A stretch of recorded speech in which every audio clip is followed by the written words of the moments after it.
Ben Legg, founder and CEO of the Portfolio Collective. What's been the common theme throughout your career? It's interesting. Definitely each decade, each chapter of my career has added to the one before.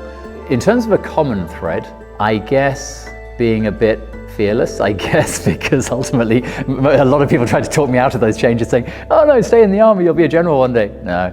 Stay at McKinsey, you'll be a partner one day. No thanks. And it's like, I guess I'm attracted to new things. There also is, I don't know if it's something about me or just random, that it's about once a decade. I say I fancy a big change, maybe easily bored. I think probably curious, easily bored. And I even as a kid, I was I wouldn't say depressed, I was always a happy kid, but I was looking at people's careers, and most people I saw, like my dad's friends or whatever, had been in the same thing their whole life. And I thought, that looks really boring. I want to do lots of things in my life. So I guess there was always a restlessness of, I want to do multiple things in my life. I didn't know where that would take me, but I guess now we know.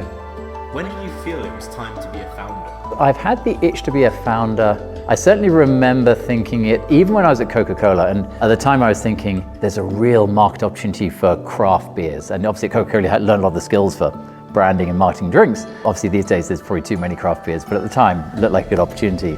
I've got 5 kids and started young.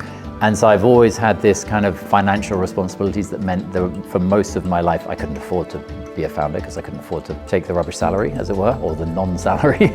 I probably had what I think about every 6 months I have a quite good idea for a startup, and about every 2 years a really good one. And for a decade or two I really just didn't do it because I couldn't afford to. And so I started just working more and more with founders, doing a bit of angel investing, doing a bit of mentoring, thinking one day maybe I'll do this. Hopefully I won't miss the boat. During lockdown, when I founded the Portfolio Collective, I was in a lucky position of having some spare cash to invest in my own company and having some side hustles that paid the bills without filling my calendar. So I had a bit of an income and a bit of money to start the company and what I thought was a good idea, so just went all in.